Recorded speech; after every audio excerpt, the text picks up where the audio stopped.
new babe. So what's good, TMG fam? It's your boy L, and I'm back with another reaction. How y'all feel? Welcome back to the channel. Extra salute to y'all. So listen, you ever look at a picture, bro? And I'm pretty much explaining to y'all the type of person I am, right? You ever look at a picture and then you start trying to figure out what was going on around the time that picture was taken? Like, what was that person thinking? Maybe what they ate that day. What was happening around them? You know what I'm saying? What was the conversation between that person and the photographer? Like, what I'm that type of person. So naturally, coming across a video like this super intrigues me. You know what I'm saying? It really does. I'm really interested. And what this is the top 20 normal looking pictures with disturbing backstories. So not only are we getting the picture, we're gonna find out the backstory that comes along with it. If y'all don't find that super dope, or if you're not locked in your seats, then you played yourself. You know what I'm saying? So hit the subscribe button. Let's get to it. Well, before I start, I already know it's not fixed. Look at that. See how I caught myself that time? I catch myself that time. Think again. Welcome to Watch Mojo, and today we're counting down our picks for the top 20 normal-looking pictures with disturbing backstories. For this list, we're looking at photos that seem perfectly innocent until you do some further reading. Number 20. Tragedy by the Sea. At first glance, this photo might appear romantic. After all, it shows a couple on a windswept beach. But look closer, and the woman's distraught expression says it all. Right before photographer John L. Gaunt took the shot, the couple's 19-month-old son had been happily playing in their yard. But he wandered off and disappeared into the waves. The couple is standing on the shore, realizing their son is gone. This photo actually won the 1955 Pulitzer Prize, and given the backstory, it's a haunting shot of sudden and unexpected tragedy. I don't know if I would want that. Like, why would I want that picture taken or that picture posted or that picture public? Every time I would look at that, it would just bring, no. Number 19, the Space Shuttle Challenger crew. It's unclear where the astronauts in this photo are going, but they appear excited and optimistic about whatever's on the horizon. Doing some digging, you'll find that the crew was walking out of the operations and checkout building. They were headed for Pad 39B, where the Space Shuttle Challenger was about to take off. The STS-51L mission was notable for its diverse crew, although that's sadly not what it's best remembered for. Liftoff of the 25th Space Shuttle mission, and it has cleared the tower. Only a minute after launching, the Space Shuttle exploded. 73.5 seconds. Challenger's engine shut down. The last data from Challenger is radioed to Earth. While nobody knows precisely when each crew member died, nobody survived after the spacecraft hit the ocean. This photo was taken on January 28, 1986, mere hours before the crew unknowingly embarked on what would be their final mission. Wow. Number 18. Christopher McCandless. With a grin across his face, the man— My bad, y'all. I didn't mean to bring the mood down. I had no idea, bro. No idea. I'm sorry. I didn't mean to bring the mood down. Man in this picture appears to be waving hello, but he was actually waving goodbye. This bearded explorer is Christopher McCandless, the subject of the 2007 biopic Into the Wild. Is there anybody here? Leaving his old life behind, McCandless decided to fend for himself in Mother Nature's backyard, eventually seeking refuge in an abandoned Fairbanks Bus 142. In August 1992, the 24-year-old McCandless died at Stampede Trail, Alaska, most likely due to starvation. Based on the last self-photo he took, it's evident McCandless knew his days were numbered.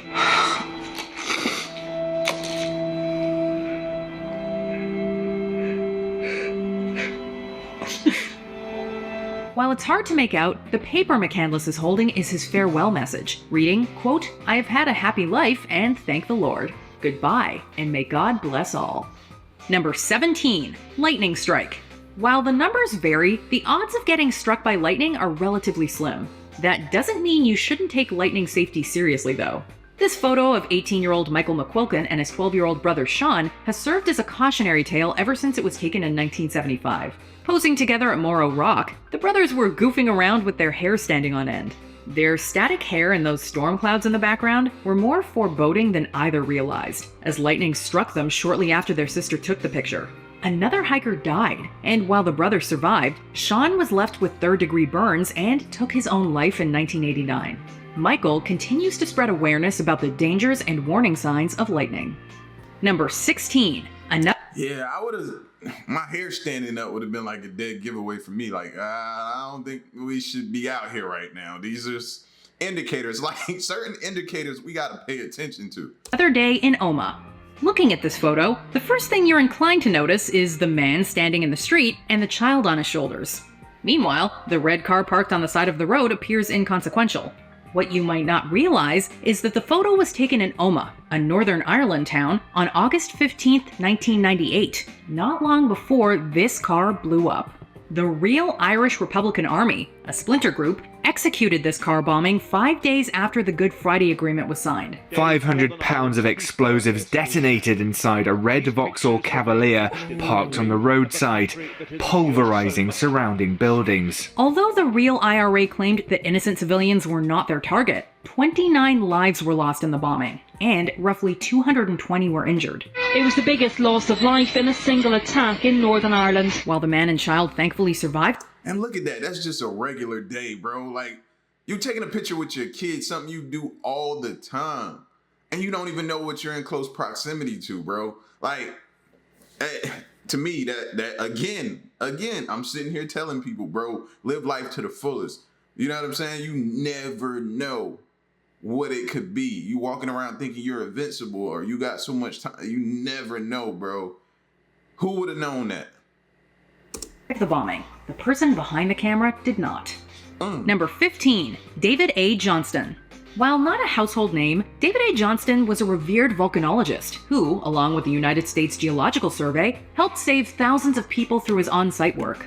Tragically, Johnston lost his own life in the process. All seems well in this photo, as Johnston sits in a chair outside looking into the camera. Little did anyone know that within the next 13 hours, Johnston would perish in the 1980 eruption of Mount St. Helens. The eruption, preceded by seismic activity, was first reported by Johnston, who radioed the message, quote, "Vancouver, Vancouver, this is it." Within the next seconds, the signal went out and Johnston was never heard from again. So I guess I had the realization right away that this was some kind of a tragedy. And on the one hand, it was this huge, exciting, and interesting magmatic eruption, and on the other hand, I was pretty certain that something terrible had happened to Dave. While his remains were never found, it's believed that Johnston died at Coldwater 2, a post that wasn't as safe as anticipated. I think one of the things to put in perspective is that 234 square miles of that area of Washington were devastated by that blast. So 5.7 miles? Yeah. That was within that devastation zone, the blast zone. Number 14, Mark Jackson's basketball card. For die-hard sports fans, you'll recognize the player on this basketball card as Mark Jackson, who started his NBA career with the New York Knicks and later coached the Golden State Warriors. At first glance, this card would likely blend in with the rest of your collection. Take a closer look at the lower left-hand corner, though. You see those two young fans sitting in the front row? They are Lyle and Eric Menendez, two wealthy brothers who took the lives of their allegedly abusive parents on August 20th, 1989. The brothers who were thought to have it all, at times acting out, even going as far as robbing houses until they were caught. The brothers weren't arrested for these crimes until March 8th, 1990, and in between that time, they spent an extravagant amount of money. So at the time, nothing seemed suspicious to you about them? No, but soon detectives shifted their focus. The brothers were out there spending money like it was water. It appears that some of that fortune went towards Knicks tickets before their apprehension. Number 13, Rodney Alcala. That's crazy. And I would love to ask Mark Jackson, like, how do you feel like to be associated with that? You know what I'm saying? Your car, because back then, you know, basketball cars was a thing. Collecting them, having them in mint condition, man. And for a basketball player, you took pride in that. People behind your car, putting them in mint condition, little sealed little cases, and holding on to them for years to come. But then for it to be associated, it might even drove the value up, surprisingly so. But I would definitely want to know from Mark Jackson, bro, how he felt about that. Be like, yo, man, cut that out my car. I don't want to be associated with them psychos. Alcala. If we asked you to name the man in this photo, you might take a wild guess and say Christoph Waltz if he had Weird Al's hairdresser. In reality, he's Rodney Alcala, the dating game killer. How did he get such an outlandish nickname? Because Alcala appeared on the dating game prior to his 1979 arrest. The woman who won a date with him ended up backing out, saying she found him creepy. Come on. This close to her demise, bro. I remember this clip from another video. This close from being and he looked just as normal as can be, bro. Like, look to your left or your right if you're on a date, bro. And he looked kind of normal, be suspicious. On over here. Her intuition probably saved her life. Others would not be so fortunate. While his total victim count could be as high as 130, Alcala was trialed for 5 murders in 2010, almost 31 years after his apprehension. Alcala represented himself in court, as seen in this picture. Even more bizarre, Alcala was his own defense witness, asking himself, quote, "Rodney, would you please tell us about your hair?" Alcala ultimately received the death sentence, although he's still awaiting execution to this date. Number 12, Ayano Tokumasu. Remember that scene in Superman 2 where a little boy falls over the rail at Niagara Falls? Oh my god! Well, that sort of thing happens more often than you think, but Superman sadly isn't around to save the day. On the surface, there doesn't seem to be anything particularly special about this photo, which sees several people gathering at Niagara River. The woman in the red sweater is Ayano Tokumasu, an exchange student from Japan. If you think standing on that pillar seems kind of dangerous, you'd be right. Not long after the photo was taken, she lost her balance and fell over the edge, ultimately going down Horseshoe Falls. Tokumasu was swept from the river's Canadian side to its American side, where her lifeless body was discovered. People just go too far. You know, I don't blame anything on the park. I just think people wanted to get that extra edge, get closer, and unfortunately, things happen. Number 11, the SS Grand Camp. Like, why? For what, bro? Oh, we gotta get the perfect shot. No, you don't. Any shot is the perfect shot when you're there, bro. Any safe shot, let's just say that. The SS Grand Camp may not be a household name like the Titanic, but it's forever linked to the Texas City disaster, and this photo captured the vessel just before tragedy spiraled out of control. On April 16, 1947, smoke was seen emitting from the docked ship in Texas City. A fire had broken out with about 2,200 tons of ammonium nitrate aboard. Dang. This naturally amounted to an explosion, but that was only the beginning. Texas City, Texas was joined by a tremendous blast. The blast ignited a subsequent explosion on the High Flyer, another ship carrying ammonium nitrate. And about 8:15, they housed me to come aboard the ship, that they had a fire down in the hold. Went aboard the ship, and we seen smoke coming up from between the cargo and the side of the ship. The ensuing chain reaction resulted in a loss of 581 lives, with only one survivor from the local fire department. Number 10, Apollo 1 pool party. The space pod in the swimming pool is only the second weirdest thing about this photo. Like, how often do you see astronauts lounging on water floats while wearing their spacesuits? Surely there must be a humorous story behind such a surreal image. Unfortunately, it's quite the opposite. The suited-up astronauts in this photo were Gus Grissom, Ed White, and Roger B. Chaffee. They were training for the Apollo 1 mission, which was planned to commence in February of 1967. On January 27th of that year, a fire broke out in the cabin during a pre-launch test. Unable to open the hatch door, the 3 men perished in the fire, which was caused by electrical problems. Thus, the mission ended before it even started. The pad where Grissom, Chaffee, and White died is now a memorial.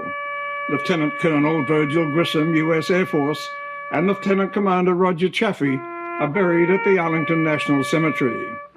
Lieutenant Colonel Edward White is interred at West Point Military Academy. Number 9, bear photographer. There are countless photos of bears out there, and this one doesn't look much different from all the rest. Since the picture was taken from a distance and the bear isn't charging, the photographer seemingly isn't in any immediate danger. After Darsh Patel snapped this pic using his phone, however, the bear started to follow him and his friends. The group split up as the bear began to close in on them, ultimately pursuing Patel. His phone was eventually found with animal teeth marks, while Patel's body was discovered at a nearby ravine. A scenic Sunday afternoon ended in horror when 5 hikers crossed paths with a 300-pound black bear that looked similar to this one. The bear was still hanging around the 22-year-old's fatally mauled remains, and the authorities took the wild animal out. We believe this bear was about 4 years old. It was not a tagged bear, meaning it had no history. So is that like a baby? Only 4 years old, or is that like full-blown adult at that age? Like, y'all gotta be careful on these trails. And notice I say y'all, because 9 times out of 10, you're not gonna find me out on nobody's trail, bro. I'm not coming in contact with no bear. And then people tell yourself, oh, make yourself big, or get down and crouch down in the fetal position. Like, no, I just won't be out there, bro. You know what I'm saying? No. History with the DEP, there was no research done on this bear that we know of. It had no previous incidents of aggression that would have called it to our attention. This photo op came at a steep price. And he like, you're in my habitat. Oh, you comfortable in my habitat, huh? For Patel and the bear. Number 8. What are you smiling at? The 2 men being escorted in this photo are Richard Hickok and Perry Edward Smith. Although handcuffs are visible, the jolly smile on Smith's face suggests they're only in for a mild offense. This couldn't be further from the truth. Ever hear of a book called In Cold Blood? Well, Hickok and Smith provided the basis for this best-selling true crime novel. The 2 criminals were convicted for the Clutter family murders and sentenced to death. Richard Hickok, the first to be executed, decided by a coin toss. Perry Smith's was second. In this chilling photo, Hickok and Smith can be seen leaving the courtroom right after receiving the guilty verdict. Much can be said about Smith's haunting grin. If there's one takeaway from the image, though, it's that this crime was indeed cold-blooded. Number 7. BTK at graduation. Dennis Rader was his church's president, a Cub Scout leader, and an all-around pillar of the community. As you can tell from this photo, Rader was also a family man who seemed quite proud of his daughter Carrie at her college graduation. This would all be overshadowed, though, when Rader was exposed as the BTK Strangler, the letters standing for bind, torture, kill as his preferred MO. When BTK came forward, everybody's life changed. He would see a woman walking and he would say, she's next. Over the course of multiple decades, this seemingly ordinary guy took 10 lives. Oh, this dude, he looked like a pharmacist or a tax preparer, or like, this dude was running around here strangling women. Again, look to your left, look to your right if you're on a date with somebody and you think they're quote unquote harmless and normal. Make sure. Make sure. In 2005, the authorities used Carrie Rader's DNA to link her father to a crime scene, culminating in his arrest. Carrie had graduated from K-State, and while there, had tests at health services, both a pap smear and a biopsy. Investigators traveled to Manhattan with a subpoena in hand for those smears. Her DNA, a direct match to DNA left at BTK crime scenes. Rader pled guilty and was subsequently sentenced to 10 consecutive life sentences. About 14 years after her father was captured, Carrie released a book entitled A Serial Killer's Daughter, My Story of Faith, Love, and Overcoming. It's been like a cathartic process of having to go do really hard work and find those memories again of my father that I had lost, and try to separate my dad back out as my dad and remove the BTK from it. Number 6. Dutch Girls of Panama. Scrolling through Instagram, chances are you'll stumble across a number of they just keep popping up. We just saw them last night on another video. Pleasant photos like these. Standing against a colorful backdrop with green hills and blue skies, 22-year-old Lisanna Froon appears to have a lovely day ahead of her. Froon was on vacation with 21-year-old Chris Kramers, a fellow Dutch student seen in another photo at the same spot. The two set out for a hike in Panama on April 1st, 2014 when these pics were taken. This was also the day that Froon and Kramers disappeared, resulting in a grueling search. 10 weeks down the line, Froon's backpack was uncovered with her camera inside. Froon and Kramers' remains were eventually found scattered across the jungle, with the cause of death still up for debate. Number 5. Travis Alexander. Travis Alexander was 30 when this photo was taken of him in the shower. The person behind the camera was Jodi Arias, with whom Alexander had a shaky romantic relationship. This was the last photo ever taken of Alexander alive, as his friends found his body in the shower a few days later. It was only a matter of time until the authorities connected the dots and arrested his ex-girlfriend. Arias constantly changed her story, originally pleading innocence, later claiming that 2 intruders broke in, and ultimately testifying that she killed Alexander in self-defense. Why? The simple answer is that he attacked me, and I defended myself. In the end, Arias was deemed guilty of first-degree murder, receiving a life sentence. So why didn't you say that in the beginning? Simple question. We, the jury, duly impaneled and sworn, in the above entitled action, upon our oaths, do find the defendant as to count 1, first-degree murder, guilty. Alexander appears off guard in this photo. He clearly had no idea what was coming. Number 4, the Eternal Shadow. At face value, this dark outline of a person could be chalked up to some harmless graffiti. While we wish that were the case, this shadowy figure resulted from the atomic bombings of Hiroshima and Nagasaki.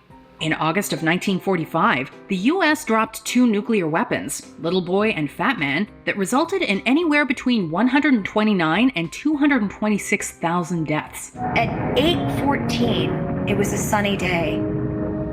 At 8:15, it was a hellscape. Whoever this person was, it appears they were using a walking stick during their final moments when the blast hit. As a result of the bombing, an imprint of this unknown soul was left on the steps. This wasn't an isolated incident, as numerous shadows can still be found around the bombing sites, forever immortalizing those horrifying days. Number 3, the Happy Creepy Killer. Without any background information, the wide-eyed kid in this picture probably wouldn't strike you as very threatening. When you know the whole story, however, that innocent smile of his will quickly turn into a ghastly grin.